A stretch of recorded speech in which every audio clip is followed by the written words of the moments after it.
नमस्कार, ESPN 9 news आप देख रहे हैं। आपके साथ मैं हूं अक्षय अग्रवाल।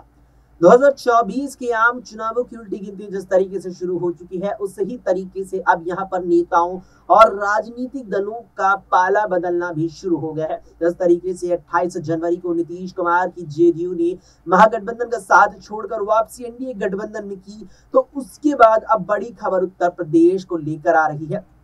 दरअसल उत्तर प्रदेश में बीते कई दिनों से चर्चाएं हैं कि पश्चिमी यूपी में जाटों और किसानों को यहां तवज्जो देने वाली पार्टी आरएलडी राष्ट्रीय लोक दल अब एनडीए गठबंधन में लगभग शामिल हो गई है। हालांकि इस बात की अभी तक कोई आधिकारिक पुष्टि नहीं हुई है, लेकिन जिस तरीके से शुक्रवार को भारतीय जनता पार्टी की केंद्र सरकार ने पूर्व प्रधानमंत्री चौधरी चरण सिंह को मरणोपरांत भारत रत्न देने का ऐलान किया, उसके बाद उनके पोते और आरएलडी सुप्रीमो जयंत चौधरी ने तमाम तरीके से बयान और ट्वीट किए। एक ट्वीट करते हुए जयंत चौधरी ने कहा कि वाह, दिल जीत लिया। इसके अलावा जब उनसे ये सवाल किया गया मीडिया कर्मियों के द्वारा, क्या वे अब एनडीए में शामिल होंगे, इस पर जयंत चौधरी साफ तौर पर कहते नजर आए कि अब क्या कोई कसर रह गई है, अब क्या कुछ कहना बाकी रह गया है। इसका मतलब लगभग ये साफ हो गया है कि अब आरएलडी महागठबंधन या कहीं इंडिया गठबंधन में नहीं बल्कि एनडीए गठबंधन में यहाँ बीजेपी के साथ चुनाव लड़ेगी। लेकिन यहाँ पर माना जा रहा है कि कुछ अभी जो औपचारिक घोषणा होनी बाकी है, उसकी दूरी की वजह बनी हुई है सीट वितरण।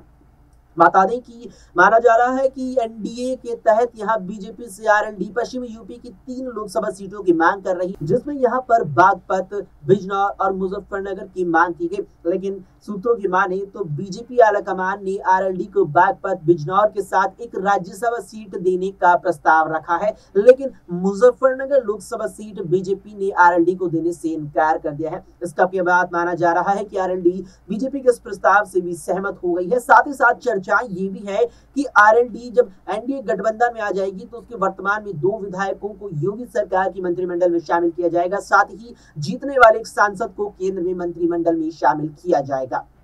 फिलहाल के लिए इस वीडियो में इतना ही। देश और दुनिया की तमाम खबरों के लिए आप देखते रहें एसपीएन 9 न्यूज।